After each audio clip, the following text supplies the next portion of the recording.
오늘 저와 여러분이 나눌 본문 말씀은 고린도후서 11장 1절에서 3절까지입니다.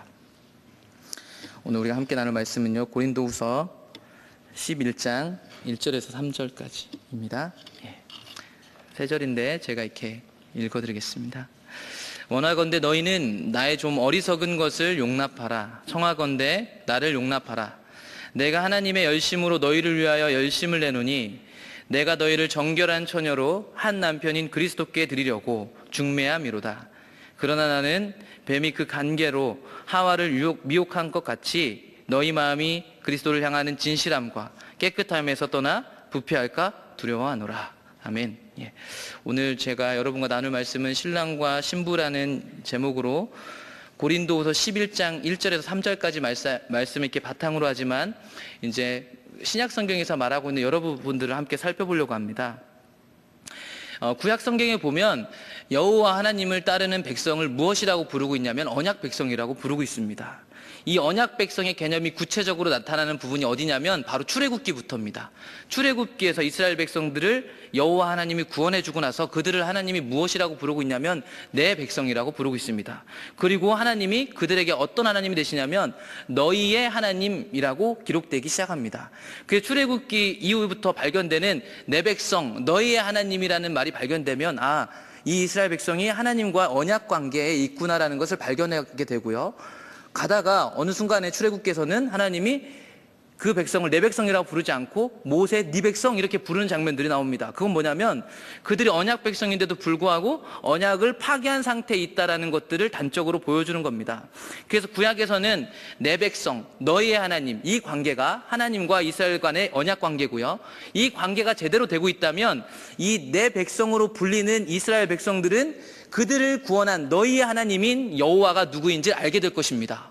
그래서 출애굽기에서 너희들이 내가 너희를 구원해낸 여호와인 줄 알리라 라는 말들이 나오는데요, 그 여호와, 자신들을 구원해낸 그 보이지 않는 신, 그게 누구인지를 아는 것이 언약 관계에 있는 것입니다.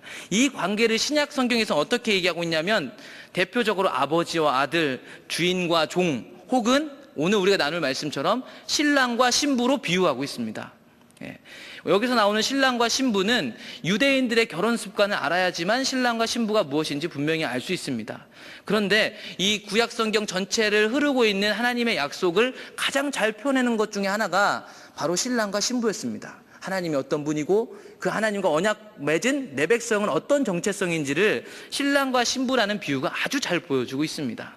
게다가요, 이 성경이 약속이라는 책인데요, 우리가 기본적으로 생각하더라도 최고의 약속은 뭐냐면 남자와 여자가 함께 결혼하는 약속입니다, 여러분.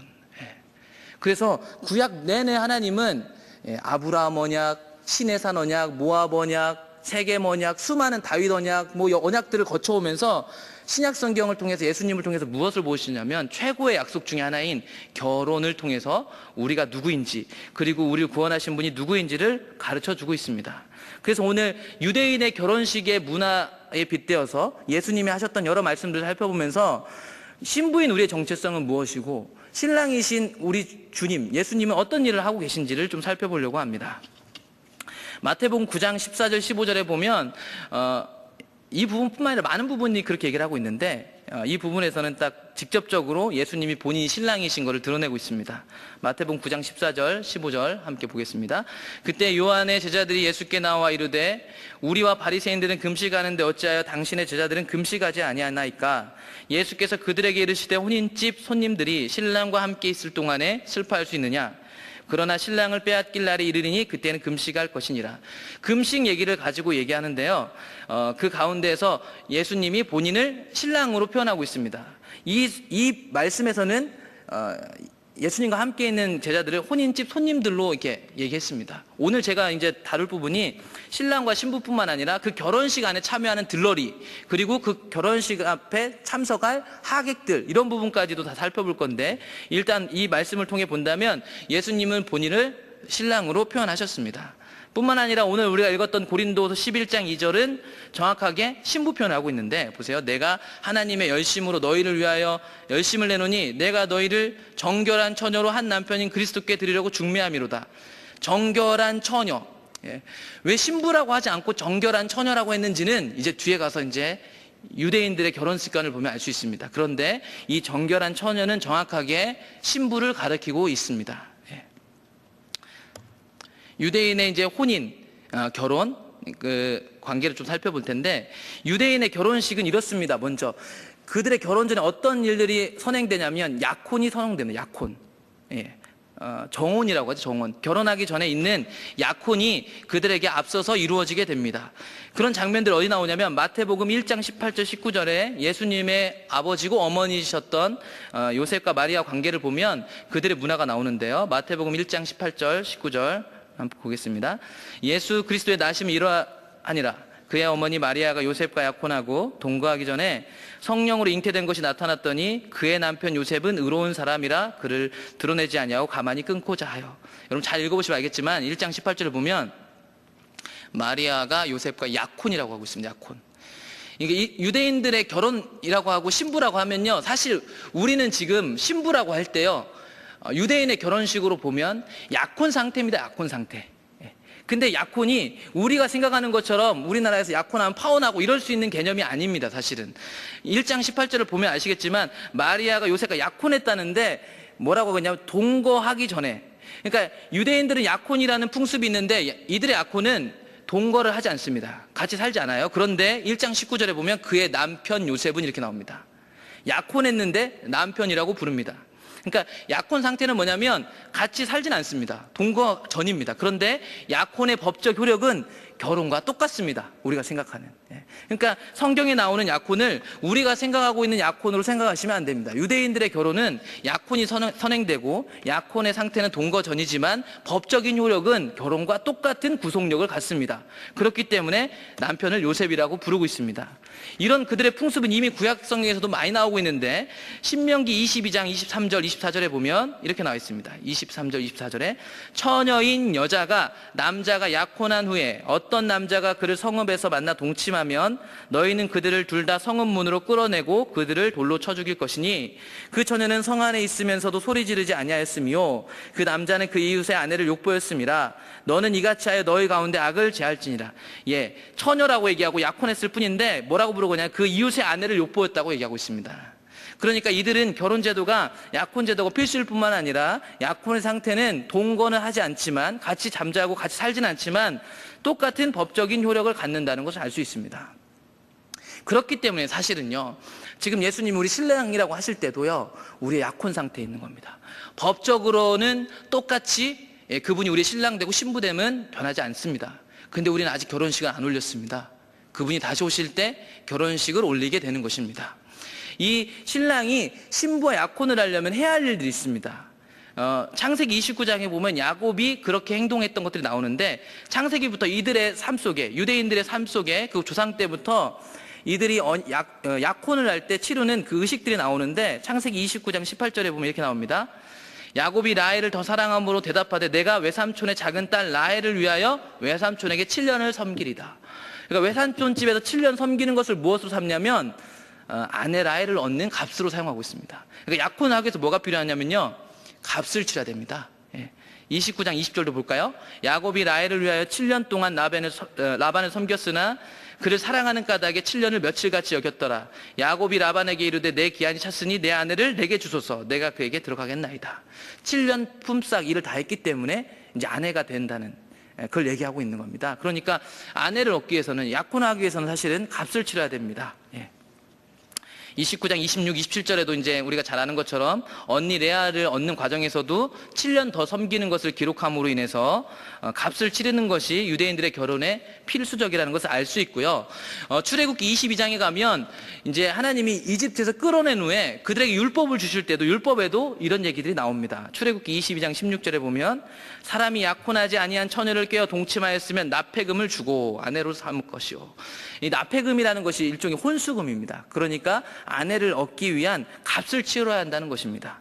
이게 히브리어로 모아르라는 단어인데요, 이 단어가 어디에서 쓰이냐면 창세기 34장 12절에 보면 이렇게 나옵니다. 이 소녀만 내게 주어 아내가 되게 하라. 아무리 큰 혼수, 이게 이제 세겜 그 사건 때, 디나 사건 때 있었던데, 여기서 큰 혼수, 이게 바로 아까 납폐금하고 똑같은 단어를 쓰고 있습니다. 그러니까 아내를 얻기 위해서 값을 치러야 하는 것들이 성경 곳곳에 나옵니다. 사무엘상 18장 25절에 다윗이 이제 아내를 얻는 과정에서 나오는데요. 사무엘상 18장 25절, 사울이 이르되 너희는 다윗에게 이같이 말하기를 왕이 아무것도 원하지 아니하고, 여기서 아무것도 해서 아무가 아까 말한 히브리어 모아르, 그러니까 아내를 얻기 위한 대가치름, 혼수, 그것에 해당하는 단어들입니다. 그러니까 이 유대인들의 문화 속에요, 아내를 얻기 위해서는 값을 치러야 됩니다. 그러면 예수님이 우리의 신랑 되신다면 우리에게 당연히 값을 치르셨어야 했는데요, 성경은 정확히 그걸 기록하고 있습니다. 고린도전서 6장 19절 20절을 보면 이렇게 써 있습니다. 너희 몸은 너희가 하나님께로부터 받은 바 너희 가운데 계신 성령의 전인 줄 알지 못하느냐? 너희는 너희 자신의 것이 아니라 값으로 산 것이 되었으니 그런즉 너희 몸으로 하나님께 영광을 돌리라. 이 부분뿐만 아니라 곳곳에서 성경은 얘기하고 있습니다. 예수님이 값으로 우리를 사셨다고. 그러니까 값을 치른 겁니다. 그래서 우리가 신부라고 칭함을 받고 있는 것입니다. 그리고 이렇게 신부에 대한 값을 치르고 나면 신랑과 신부가 하는 일이 있는데, 이건 유대인들의 결혼 문화니까요. 어떤 의식을 지내냐면 그들은 포도주를 나누는 의식을 한다고 합니다. 오늘날도 그들의 전통 결혼식 그런 것들이 있는데, 이것은 일종의 최고의 약속을 했다는, 이 약혼을 했다는 의식으로 그들이 포도주를 나누는 것들을 하는데요. 결혼식에서, 유대인들의 결혼식에서 정말 중요한 게 뭐냐면 포도주입니다. 그래서 가나 혼인잔치에 포도주 이야기가 나오잖아요. 그런데 이 약혼식 때도 정확하게 중요한 게 뭐냐면 약혼의 값을, 그러니까 약혼하기 위해서 아내에 대한, 신부에 대한 값을 치르고 나면 포도주가 등장합니다.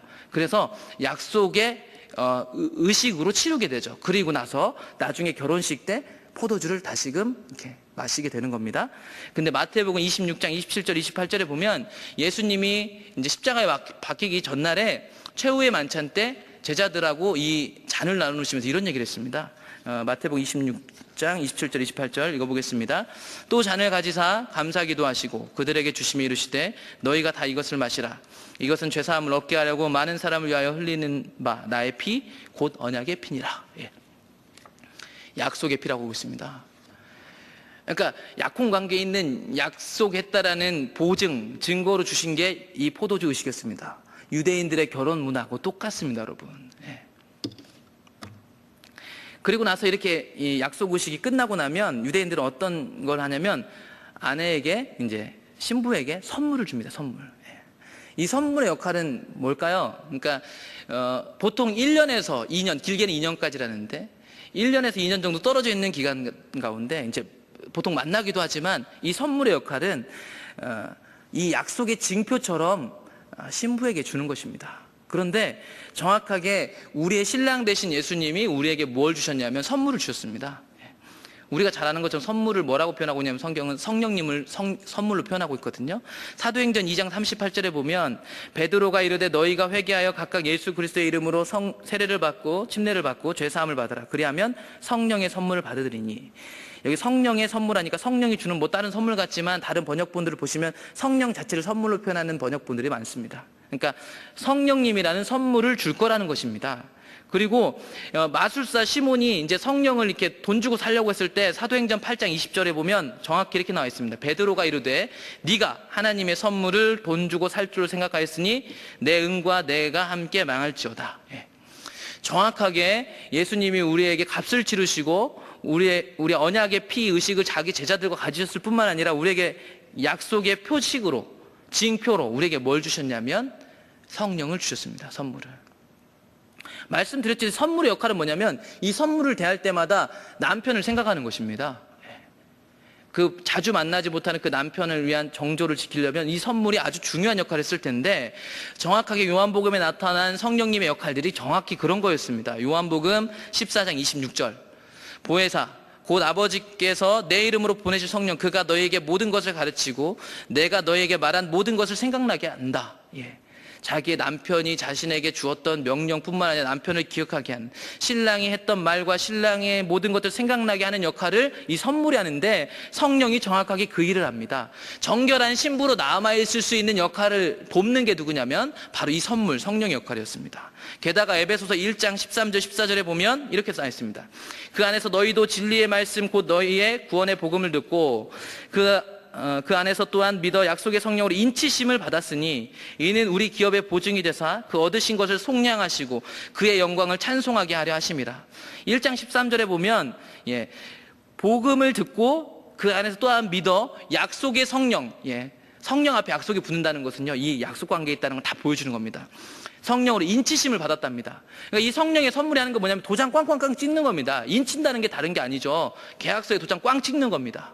그러니까 우리가 신랑과 신부와의 관계 속에 있다는 것을 도장 꽝꽝꽝 날마다 찍는 게 누구냐면 바로 우리 안에 성령님이 날마다 하시는 겁니다, 여러분. 선물이 그 역할을 하는 거고요. 날마다 우리 안에서 성령님이 우리가 신부라고 도장을 꽝꽝꽝 찍어주실 때 우리가 거룩한 신부로 계속해서 자기 정결을 지키고 있을 수 있는 겁니다, 여러분. 뿐만 아니라요, 예수님은요, 요한복음 곳곳에서 이런 자기의 신랑됨을 얘기하셨는데 14장에 보면, 요한복음 14장 2절 3절에 보면 이런 얘기가 나옵니다. 내 아버지 집에 거할 곳이 많도다. 그렇지 않으면 너에게 일렀으리라. 내가 너희를 위하여 거처를 예비하러 가노니 가서 너희를 위하여 거처를 예비하면 내가 다시 와서 너희를 내게로 영접하여 나 있는 곳에 너희도 있게 하리라. 그러니까 지금 예수님 집 마련하러 가셨습니다. 우리 신혼집. 근데 정확하게 유대인들이 결혼을 하고 이렇게 그러니까 약혼 관계에 있으면 남편이 1년 동안 하는 게 뭐냐면 집 지으러 갑니다. 아버지 집 옆에 칸칸이 짓는. 그래서 유대인들의 집 형태 인터넷 쳐보면 아시겠지만 가운데 메인 집이 하나 있고 옆에 칸칸이 계속 늘어나 있는 형태입니다. 그게 뭐냐면 가족들이 생기면 한 칸을 더 늘려서 계속 집을 만드는 거거든요. 벌집처럼 이렇게 만들어져 가는데 지금 예수님이 하신 말씀이 정확하게 유대인들의 결혼의식 속에서 약혼한 신랑이 집을 지으러 가서 아버지 집이 다 완료되면 아버지가 정한 때 다시 데리러 오겠다는 얘기하고 똑같은 얘기입니다. 그래서 예수님이 자신의 신랑됨을 분명히 이야기해주고 있는 겁니다. 신랑이 이런 준비들 다 했습니다, 여러분. 신부가 해야 할 일은 뭘까요? 우리가 잘 아는 것처럼 신부가 해야 할 일은요, 먼저는 첫 번째로 순결한 겁니다. 이들이 떨어져 있는 1년에서 2년이라는 시간은 사실은 무엇을 확인하는 시간이냐면 이들이 정결한지 안 했는지. 10달이라는 임신을 우리가 하는 걸 알고 있는데요, 이 여자가 임신한 여자인지 아닌지를 확인하는 시간이 그들의 약혼 기간 동안에 있었습니다, 여러분. 정결하지 못한 여자는 신부가 될 수 없습니다. 결혼식 안에 들어갈 수 없습니다. 그 1년 동안에 그거에 확인되는 거죠. 요한계시록 19장 7절은 성경의 맨 마지막에 있는데 이런 부분들을 결혼식으로 잘 표현해놨습니다. 요한계시록 19장 7절 8절 우리가 즐거워하고 크게 기뻐하며 그에게 영광을 돌리세 어린 양의 혼인계약이 이르렀고 그의 아내가 자신을 준비하였으므로 이 1년 약혼 기간은 준비하는 기간입니다. 그에게 빛나고 깨끗한 세마포 옷을 입도록 허락하셨으니 이 세마포 옷은 성도들의 옳은 행실이다. 준비했기 때문에 신부의 옷을 입을 수 있었습니다, 여러분. 근데 이 신부의 옷이라고 표현된 세마포 옷은 성도들의 옳은 행실이랍니다. 이건 뒤에 가서 다룰 텐데 이 옳은 행실이 거룩한 신부의 옷이 될 것입니다. 또 하나는 정결함을 유지하면서 잘 기다리고 있어야 됩니다. 왜냐하면 남편이 언제 데리러 올지 모르기 때문입니다. 마가복음 13장을 볼까요? 마가복음 13장 32절 33절에 보면 이렇게 나와 있습니다. 우리 함께 읽어보겠습니다. 그러나 그날과 그때는 아무도 모르나니 하늘에 있는 천사들도 아들도 모르고 아버지만 아시느니라. 주의하라, 깨어있으라. 그때가 언제인지 알지 못함이라. 이때는요 오직 아버지만 알고 있습니다. 실제로 유대인들의 결혼 속에서 결혼식 날짜를 정하는 것은 남편의 아버지 권한입니다. 그렇기 때문에 사도행전 1장 7절에서도 이르시되 때와 시기는 아버지께서 자기의 권한에 두셨으니 너희가 알 바 아니요. 정확히 유대인의 결혼 약혼 관습 속에서 아버지가 결혼식 날짜를 정하는 권한이 있었기 때문에 예수님이 정확히 이런 얘기를 하셨을 때 그 당시 듣고 있었던 유대인들은 그들의 결혼 문화를 알기 때문에 이게 무슨 말인지를 알고 있었던 겁니다, 사실은. 여기까지가 신랑과 신부된 우리의 정체성을 살펴본 겁니다. 근데 신약 성경에는 이 결혼 비유를 신랑과 신부로만 해놓은 게 아니라 우리가 결혼식에 참여하는 들러리로서도 얘기하셔서 천국이 어떤 원리로 돌아가는지, 하나님 나라가 어떤 원리인지를 보여주고 있고요. 또 결혼식 하객으로 초청됐을 때 어떤 건지까지도 얘기해주고 있습니다. 오늘 그들의 결혼식 문화를 다루고 있기 때문에 그런 부분들을 다 다뤄보려고 하는데 마태복음 25장 1절에 보면 우리가 잘 아는 열처녀 비유가 나옵니다. 여기서 나오는 열처녀는 모두가 신부가 아닙니다. 여기 나오는 열처녀는 정확하게 이 결혼식에 신부를 이렇게 같이 데리고 가는 들러리 역할을 하는 여자들입니다. 마태복음 25장 1절을 볼까요? 그때 천국은 마치 등을 들고 신랑을 맞으러 나간 열처녀와 같다 하리니. 여기서 신랑은 한 명입니다. 신랑을. 그리고 열처녀.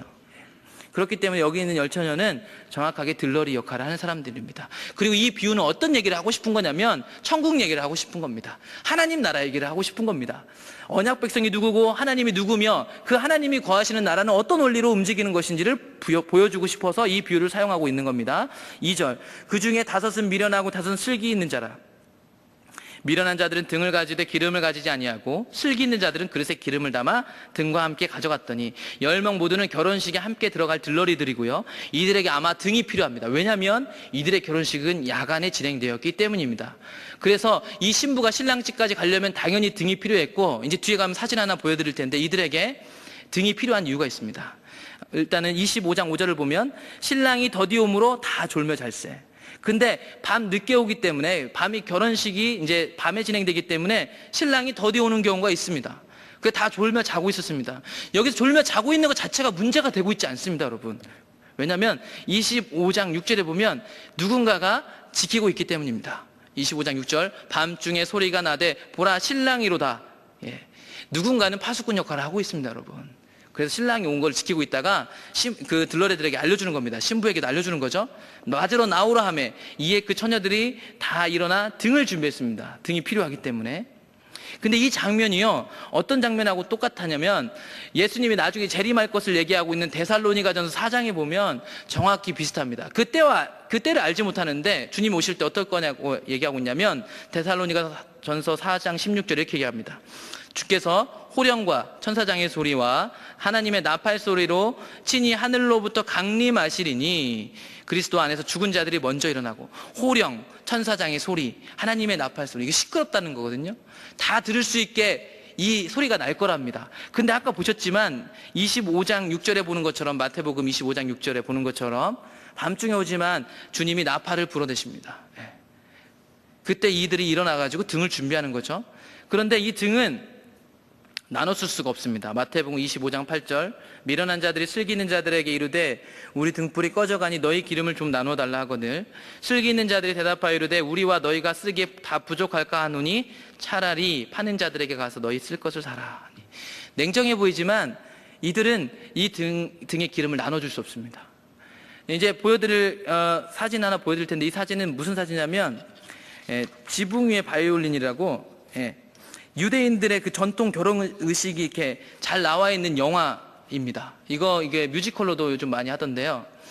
보시면 알겠지만 이게 오늘날 이제 현대에 이루어지는 그들의 전통 결혼식인데, 보세요. 야간에 결혼식이 이루어지고 있고 그들이 다 초를 들고 있습니다. 이 초가 이 예수님이 얘기하셨던 등이었겠죠. 밤새도록 이 등이 필요한 겁니다. 신부를 데리고 가기에도 필요하지만 결혼식에 다 하나씩 들고 있습니다. 이 영화를 보시면 알겠지만 애기들도 다 하나씩 들고 있습니다. 개인이 이 결혼식에 참여하기 위해서는 이 등이 필수적이라는 얘기입니다. 그렇기 때문에 나누어 줄 수 없는 것입니다. 그래서 이 결혼식이 이제 시작됐기 때문에 이들이 기름을 사러 간 뒤에 늦은 거죠. 그래서 25장 10절, 그들이 사러 간 사이에 신랑이 오므로 준비하였던 자들은 함께 혼인잔치에 들어가고 문은 닫힌지라. 결혼이라는 것은요, 최고의 약속이고요, 최고의 축제입니다. 이 축제를 망치는 일, 이 축제를 위해서 준비하지 못한 사람은 들어갈 자격이 없습니다, 여러분. 그래서 25장 11절, 그 후에 남은 처녀들이 와서 이르되 주여 주여 우리에게 열어주소서. 대답하여 이르되 진실로 너희에게 이르노니 내가 너희를 알지 못하노라 하였느니라. 결혼식은 정말 중요한 겁니다, 여러분. 창세기에서 이미 인간이 타락하기 전부터 하나님이 결혼이라는 것들을 제정하셨습니다. 그런데 그 귀한 결혼식을 중요하게 생각하는 이 유대인들의 문화 가운데 이들이 준비되어 있지 않다는 것은 당연히 결혼식에 참여할 수 없는 것입니다. 그러면서 마태복음 25장 13절은 이 비유를 통해서 이렇게 마칩니다. 그런즉 깨어있으라 너희는 그날과 그때를 알지 못하느니라. 결혼식 참석을 위해서는요, 준비하고 기다려야 됩니다. 하나님 나라에 참여하기 위해서는요, 기다리고 있어야 됩니다. 여기서 깨어있으라는 말이 잠을 자지 말라는 이야기가 아니라니까요. 위에 있었던 말씀, 그들 졸며 자고 있었습니다. 그런데 그들이 준비할 것들이 있었습니다, 여러분. 이 깨어있는 게 뭘까요, 그러면? 성경 곳곳은 그날과 그때를 알지 못하니까 항상 깨어있으란 말이 이제 뒤에도 살펴볼 때 정말 많이 나옵니다. 도대체 깨어있는 건 뭘까요? 공교롭게도 여호수아 23장에 보면 사실은 이 세계문약 가운데 세계문약 전체를 다뤄야 이해될 부분인데 여호수아 23장에 보면 하나님이 이제는 여호수아를 통해서 땅을 차지하고 나서 이제 그들이 언약 약속하신 땅에 들어가서 마음껏 전쟁해서 땅을 차지하고 이제 안정기에 들어온 그들에게 하나님이 여호수아를 통해서 세계 언약을 맺으십니다. 니네들 계속 언약 백성으로 그렇게 사는 거야. 이런 얘기를 하실 때 그들이 남아있는 민족들 쫓아내지 않으면, 바꿔 얘기하면 하나님과 언약 관계에 있는데 너희들이 언약을 깨면 어떤 일이 벌어질 거야. 이런 얘기를 설명하시면서 여호수아 23장 11절에 보면 무슨 얘기를 하냐면 이런 얘기를 합니다. 그러므로 스스로 조심하여 너희의 하나님 여호와를 사랑하라. 그게 세계 언약 가운데 맺어진 여호수아 세대들에게 하나님이 하신 약속이었습니다. 그건 뭐냐면 언약 백성이라면 너네들이 할 일은 뭐냐면 하나님만 사랑하는 거다. 근데 그 하나님 사랑하는 것에 뭐가 필요하냐면 그러므로 스스로 조심하랍니다. 여러분, 스스로 조심해야지만 하나님을 사랑할 수 있습니다. 그러니까 하나님 사랑과 스스로 조심하는 게 매우 밀접한 관련이 있는 걸로 보여집니다. 그렇다면 우리가 마태복음 뿐만 아니라 신약성경에서 발견되는 깨어있으라 라는 말은요, 주의해라, 경계해라 이런 말들이거든요. 우리가 주의하고 경계해서 해야 할 일이 뭐냐면 우리 주 예수님, 우리의 신랑 되신 그분을 사랑하는 겁니다. 그러니까 깨어있는 것과 하나님 사랑하는 것은 매우 밀접하게 관련이 있다는 사실을 알게 됩니다. 여러분, 그러니까 우리가 하나님을 사랑하고 있는 것이 실제로 깨어있는 거고요. 하나님을 사랑한다면 어떠한 행동들로 사실 나와야 됩니다. 이 뒤쪽에 더 볼 텐데 이번에는 어떤 걸로 볼 거냐면 이제 들러리가 아니라 결혼식에 초청받은 하객으로 또 표현된 부분들이 나옵니다. 여러분, 그 예수님이 하신 말씀들이 이렇게 결혼 얘기가 정말 많이 나옵니다. 그러니까 제가 오늘 설명드린 유대인들의 결혼 습관, 결혼 문화가 어떤지를 이해하시면 말씀을 읽을 때 이게 무슨 말인지 더 깊이 다가올 수 있습니다. 마태복음 22장 2절에 보면 또다시 천국 비유를 하십니다. 하나님 나라 이렇다 하면서 어떤 임금의 아들 결혼식을 얘기하는데 천국은 마치 자기 아들을 위하여 혼인잔치를 베푼 어떤 임금과 같답니다. 22장 3절 그 종들을 보내어 그 청한 사람들을 혼인잔치에 오라 하였더니 오기를 싫어하거늘. 많은 사람들이 여기서 청했다고 해서 안 온다고 해서 왜 이게 문제가 되나 생각할지 모르겠지만 잘 보십시오. 22장 3절 종들을 보냈습니다. 임금이 그 청한 사람들을 혼인잔치에 오라 했습니다. 혼인잔치에 오라고 종들을 보냈는데 그 전에 뭐라고 써있냐면 그 청한 사람들. 여러분, 유대인들의 그 초청 문화는 어떤 거냐면 먼저 초청이 다 된 겁니다. 여기서 나온 사람들은 그 청한 사람들, 이미 이 결혼식에 오겠습니다 라고 했던 사람들입니다. 여러분, 그렇기 때문에 그 오겠다라고 한 사람들에게 이제 결혼식 할 때가 돼서 아버지가 결혼식 날짜를 정했기 때문에 종들을 보낸 겁니다. 이제 결혼식 할 거니까 오세요. 그럼 이 사람들은 오는 게 정상입니다. 여러분, 와야 되고요. 이미 약속을 했기 때문이죠. 근데 22장 4절을 보세요. 다시 다른 종들을 보내며 이르되 청한 사람들에게 이르기를, 계속 청한 사람들이라고 얘기합니다. 이미 청했던 사람들입니다. 내가 오찬을 준비하되 나의 소와 살진 짐승을 잡고 모든 것을 갖추었으니 혼인잔치에 오소서 하라 하였더니 그들이 돌아보지도 않고 한 사람은 자기 밭으로 한 사람은 자기 사업하러 가고 그 남은 자들은 종들을 잡아 모욕하고 죽이니 임금이 노하여 군대를 보내어 그 살인한 자들을 진멸하고 그 동네를 불살랐답니다. 이 사람들이 이미 약속을 했는데도 약속을 어긴 이유가 뭐냐면 22장 5절에 나온 것처럼 자기 일 때문이었습니다. 자기 밭, 자기 사업.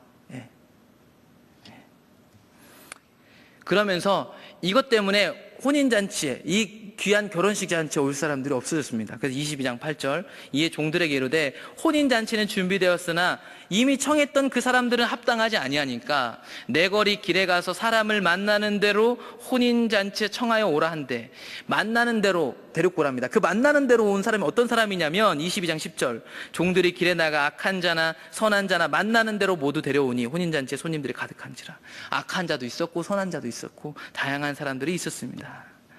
22장 11절 임금이 그런 손님들이 들어오는 걸 보러 이렇게 갔습니다. 손님들을 보러 들어올새 거기서 예복을 입지 않은 한 사람을 맞습니다. 이르되 친구여 어찌하여 예복을 입지 않고 여기에 들어왔느냐 하니 그가 아무 말도 못했습니다. 결혼식에 참여하는 건 아까 말했지만 유대인 문화에서 정말 중요한 겁니다. 마지막에 내거리의 길가에 가서 악한 자든 아무나 데리고 왔어도 그들에게 필요한 예복이 있다라는 것입니다. 그랬기 때문에 임금이 왜 예복을 입지 않았느냐 했을 때 입지 않은 악한 자도 아무 말도 할 수 없었던 겁니다. 당연히 예복을 입지 않으면 결혼식에 들어올 수 없는 겁니다. 그래서 임금이 사환들에게 말하되 그 손발을 묶어 바깥 어두운 데에 내던지라. 거기서 슬피 울며 이를 갈게 되리라. 거기서 슬피 울며 이를 갈게 되는 곳을 소위 우리는 지옥, 하나님이 없는 곳, 그곳으로 다 이해할 수 있습니다. 성경 전체. 그러면서 하나님 나라의 법칙을 얘기하는데 14절 청함을 받은 자는 많지만 택함을 받은 자는 적으니라. 여러분, 이제 제가 굳이 말 안 해도 좀 이렇게 다가오시나요? 우리가 모두 사실은요, 약혼 관계에 있을 수 있습니다. 결혼식에 모두 청함 받은 사람이 있을 수 있습니다. 예, 제가 그 결혼식 들어가겠습니다. 다 여러분 의지를 들여서 여기 서 있습니다. 근데 여기서 누군가는 청함을 받았지만 택함을 입은 자가 아닐 수 있다는 것입니다, 여러분.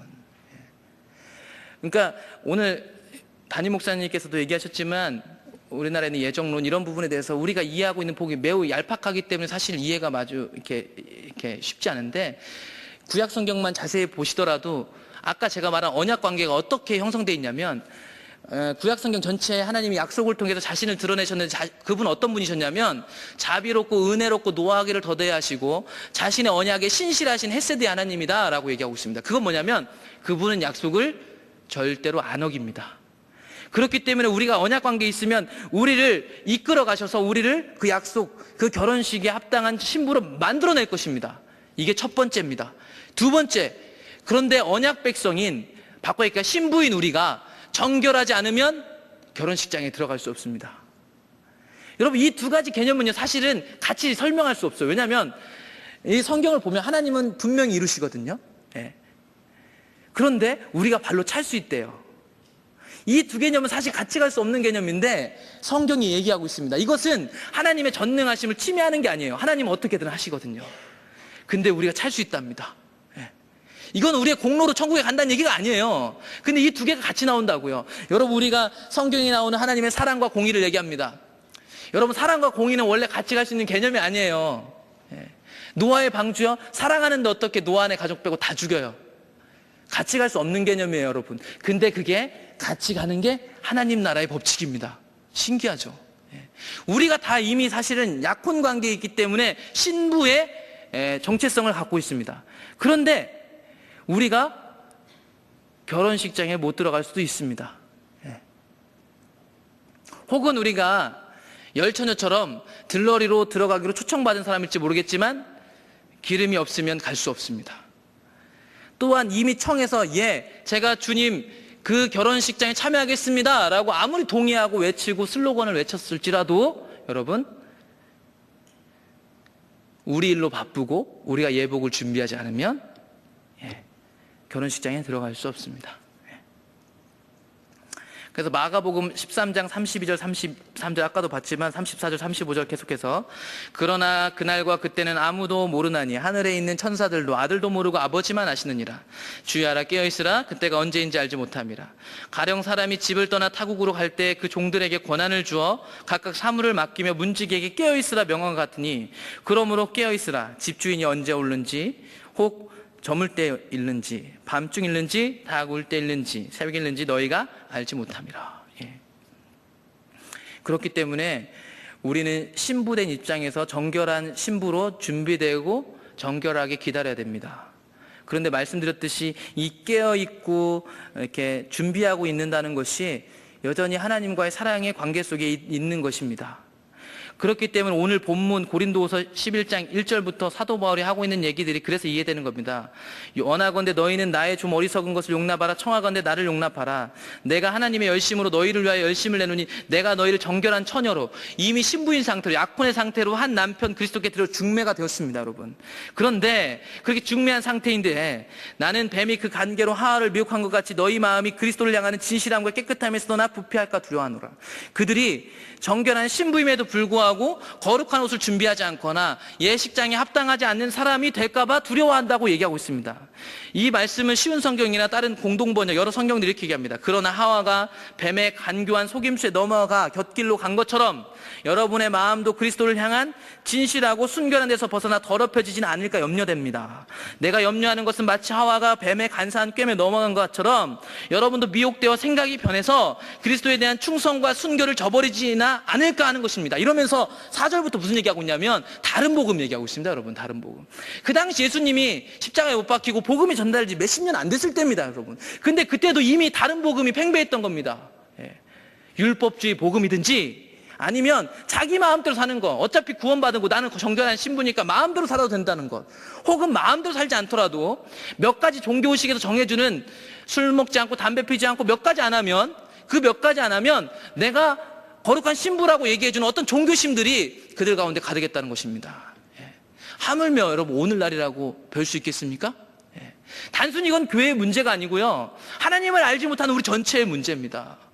우리가 정말 하나님을 사랑하고 있는지 아닌지 스스로에게 끊임없이 물어봐야 됩니다, 여러분. 우리가 깨어있다는 것은 그분을 사랑한다는 거, 정확히 그것과 연결되어져 있는데, 우리가 아까 계시록에 봤던 말씀에 보면 뭐라고 얘기하고 있냐면 성도들의 옳은 행실이 그 신부의 세마포 옷이 된다고 하고 있습니다. 그런데 그 옳은 행실과 비슷한 말이 어디 나오냐면 마태복음 5장 16절에 나옵니다. 마태복음 5장 16절 17절에 보면 이렇게 얘기합니다. 이같이 너희 빛이 사람 앞에 비치게 하여 그들로 너희 착한 행실을 보고 하늘에 계신 너희 아버지께 영광을 돌리게 하라. 예수님이 하신 말씀입니다. 너희 착한 행실을 보고. 예수님 명령하셨던 건 뭐냐면 제자들에게 니네 착한 행실을 보고 하늘에 계신 너희 아버지께 영광을 돌리게 하라는 거였습니다. 여러분, 구약시대 때는요, 그 여호와 하나님을 믿기 위해서 이방인들이 하나님께 돌아오는 통로가 뭐였냐면 소위 하나님의 강한 손, 편팔 이런 표현들이 나오잖아요. 하나님이 기적, 하나님의 어떤 놀라운 일들, 전쟁에서 승리하는 것들이었습니다. 그게 정확하게 뭐였냐면 이스라엘 백성들을 통해서 나타나는 다른 외부에게 보여지는 모습이었습니다. 그러면 예수님 시대 때 하나님 나라가 임했다는 선포, 이방인들에게 보여주는 가장 확실한 증거는 뭐였냐면 예수님이 병 고친 거, 기적을 일으킨 거였습니다. 근데 예수님이 그 병 고치고 기적을 일으키는데 주요 대상으로 삼았던 자들이 누구냐면 유대인들이었습니다. 여러분, 유대인들. 물론 이방인들도 고쳐줬지만 이방인들을 고쳐줄 때 예수님 뭐라고 했냐면 나는 잃어버린 이스라엘의 어린 양들을 위해서 왔지 니네들을 위해서 온 거 아니야 얘기했어요. 그러니까 예수님이 그 언약 백성인 유대인들의 병 고쳐주고 기적을 일으킴으로써 그들을 돌이키기 위해서 오셨을 때 그들에게 행한 기적을 보고 다른 사람들은 이게 하나님 나라인 걸 알고 그분을 메시아로 받아들여서 그 사람들이 구원받았습니다. 유대인들이 아니라요. 오늘날로 보자면 예수님의 마태복음 5장 16절 너희 착한 행실이라면 오늘날 세상 사람들은 누구를 통해서 구원을 받냐면 어떤 것을 통해서 하나님 나라를 보냐면 우리의 삶 전체를 통해서 보게 되어 있습니다.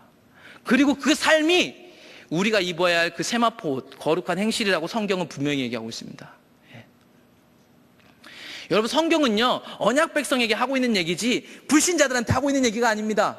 그러니까 성경에 나온 저주는요 우리한테 해당되는 거지 저 교회 안 다니는 사람들 얘기하는 거 아니에요. 근데 우리는 여기서 믿음 없어 보이는 사람들을 다 교회 밖에 있는 사람이라고 얘기하고 있지만 사실 성경 전체는 언약 백성들에게 하나님이 경고로 얘기하고 있습니다. 심지어 예수님이 오셨을 때도 주로 그 당시 회당 모임으로 이루어진 유대인들의 종교 그 상황들을 다 깨고 다니셨습니다. 바꿔 얘기할까요? 교회마다 다니면서 이 교회 다 거짓말 교회라고 가짜 교회라고 얘기하고 다니셨던 분이 예수님이에요, 실제로. 예수님은 교회에 대해서 심판을 명하고 다니셨습니다. 5장 17절 볼까요? 마태복음 5장 17절. 너희 착한 행실 얘기하면서 무슨 얘기 하시냐면 내가 율법이나 선지자를 폐하러 온 줄로 생각하지 말라. 폐하러 온 것이 아니요 완전하게 하렵니다. 예수님이 율법주의자들을 찌르고 다니니까 오해가 있었다 모양입니다. 그런데 이 착한 행실 얘기하면서 예수님이 하신 얘기가 뭐냐면 나는 이 율법, 하나님이 구약 성경에서부터 주셨던 언약 백성이라면 당연히 지켜야 할 이 율법, 여러분 우리가 언약 백성인지 아닌지를 무엇으로 확인할 수 있냐면요 이 율법대로 살 수 있느냐 없느냐를 통해서 확인됩니다. 우리가 죽을 때까지 사실은 그 하나님 안에서 다루어지고 빚어져 가는데 우리는 하나님을 눈으로 못 봐요. 근데 우리가 하나님 사랑하는지 안 하는지 어디로 보냐면 이 기준 안에서 우리 이 삶을 비춰보면 두 가지 하나 나온 거예요. 우리가 하나님 사랑하는지 안 하는지 이거는 나오는 거예요. 이걸 많이 읽는다고 해서 구원받는다고 제가 얘기하는 게 아니에요.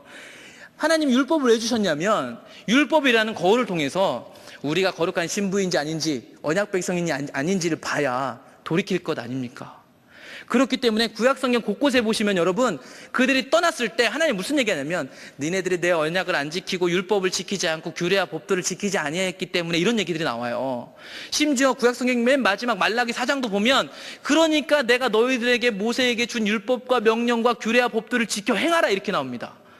그 말은 이 법도대로 지켜라 얘기가 아니라 언약 백성이 되란 얘기입니다. 언약 백성이면요 이 삶을 살아요. 예수님 얘기처럼 예수님은요 이 율법 안에 묶으려고 하는 게 아니라 이걸 완전하게 하려고 했대요.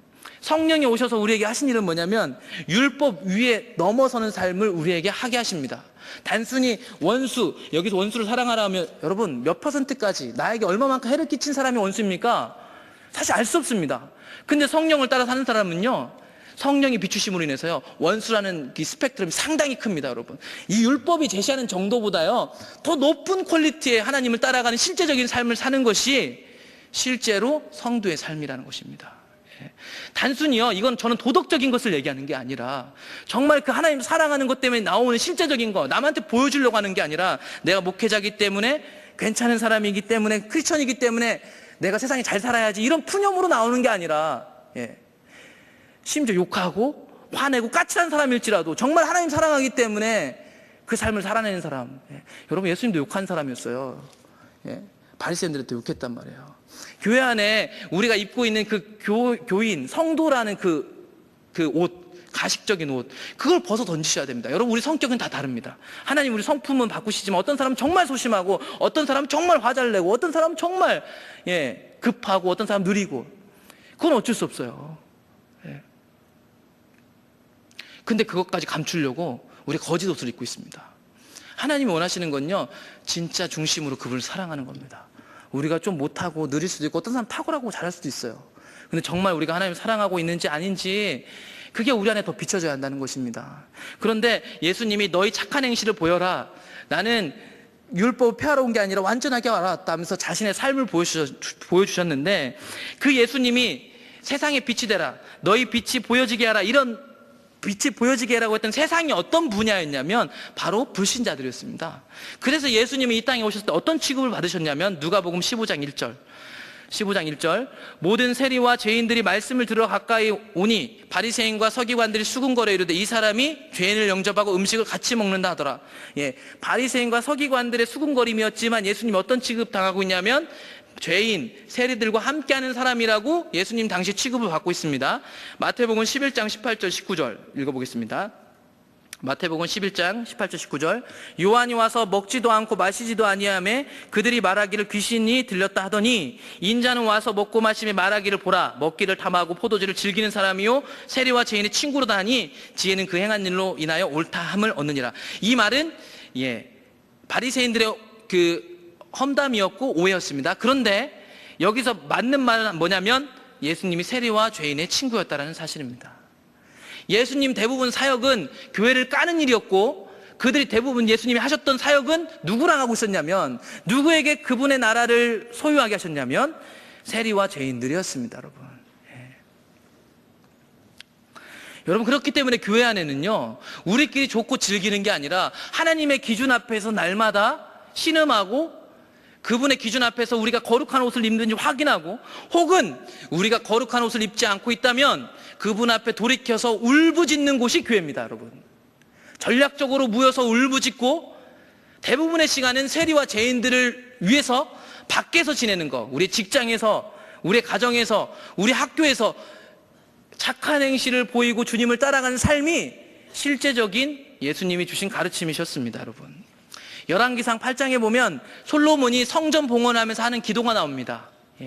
여러분 이 솔로몬이 성전을 짓고 나서 그걸 하나님 앞에 드리는 그 과정 속에서 이 성전이 얼마나 중요한 역할을 하고 있냐면 그 당시에는 하나님이 유일하게 오시는 집 그게 뭐냐면 바로 성전이었습니다. 성막을 주셨는데 성막을 주셨음에도 불구하고 그들이 하나님이 누군지를 몰랐습니다.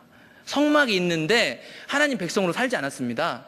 그래서 우리가 잘 아는 것처럼 사사기 시대를 지나오고 사무엘상을 지나오면서 성막 안의 핵심처럼 약속의 도장을 꽝꽝꽝 찍는 성령처럼 언약궤가 블레셋에게 뺏겼다가 다른 곳에 머물고 성전, 성막은 다른 곳에 있는 말도 안 되는 예배 시스템이 그들에게 다시금 왔습니다.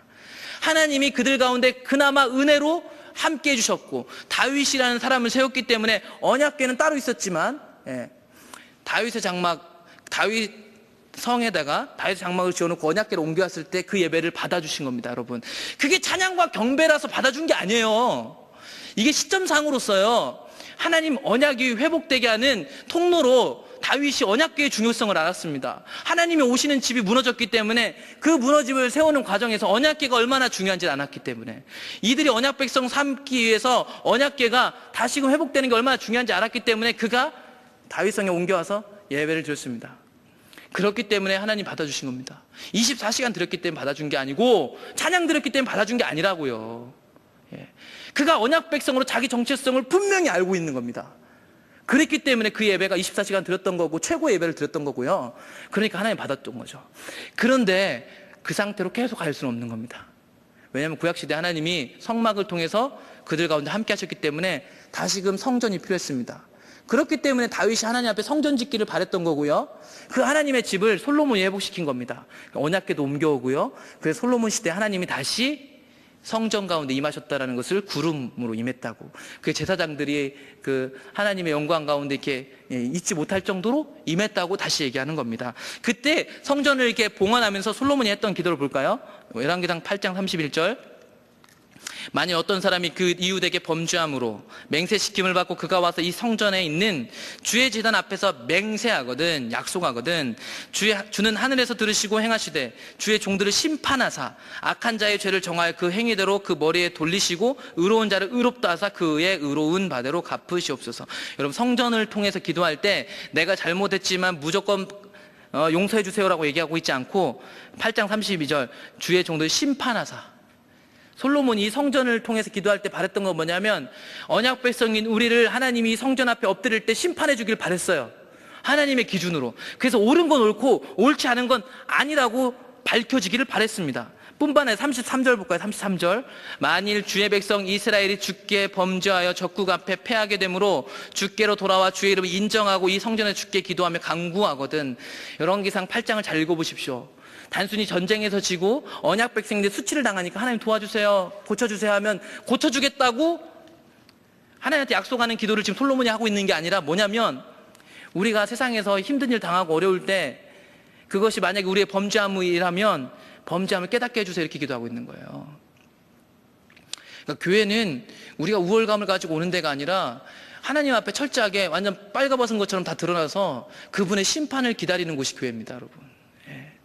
그러니까 사실은요, 웃고 즐길 수가 없어요. 아, 그래요, 예배당을 나가는 순간에는 그 주님의 언약 백성됨을 다시 한번 보고 그 임재 때문에 웃고 나갈 수 있겠지만, 이 시대 우리의 삶을 면밀히 살펴본다면 오늘날 사실 제대로 된 교회라면 교회 문 앞에 들어오는 것이 쉽지 않을 겁니다.